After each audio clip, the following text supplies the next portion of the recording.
تو اس لیے آج سے ہم سب عزم کریں کہ ہم نے اپنی زبانوں کو بہت احتیاط کے ساتھ استعمال کرنا ہے، خیال کرنا ہے.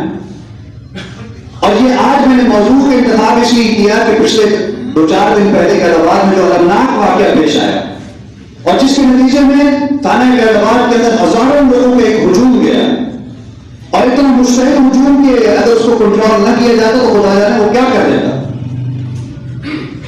یہ ایک بڑا ظلم ہوا ہے. ارے جو جاہل اٹھتا ہے وہ پتہ نہیں اپنے آپ کو کیا سمجھنے لگتا ہے اور فیصلے خود کرنے لگتا ہے.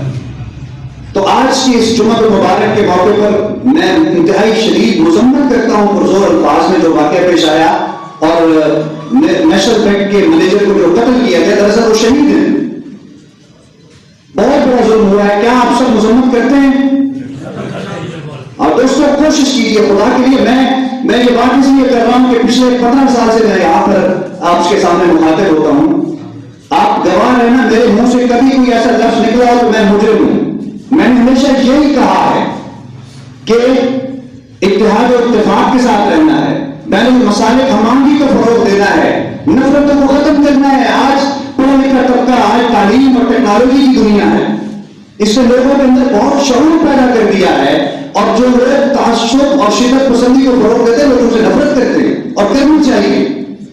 اسلام تو بڑا پیارا اور صاف ستھرا دین ہے لیکن جاہل لوگوں نے پتہ نہیں کیا بنا دیا ہے اس کو کہ پڑھا لکھا طبقہ اور دنیا دار طبقہ دور ہوتا جا رہا ہے.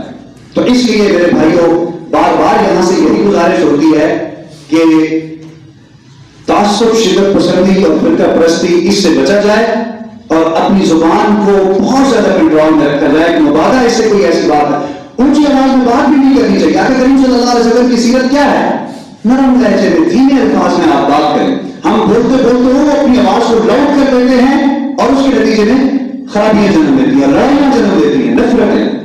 تو مجھے امید ہے انشاءاللہ ہم سب مل جل کر اپنے معاشرے کو بہتر بنانے کی طرف توجہ دیں گے اور دین اسلام پر زد نہیں آنے دیں گے. اللہ تعالیٰ ہم سب کو سمجھنے کی اور عمل کرنے کی توفیق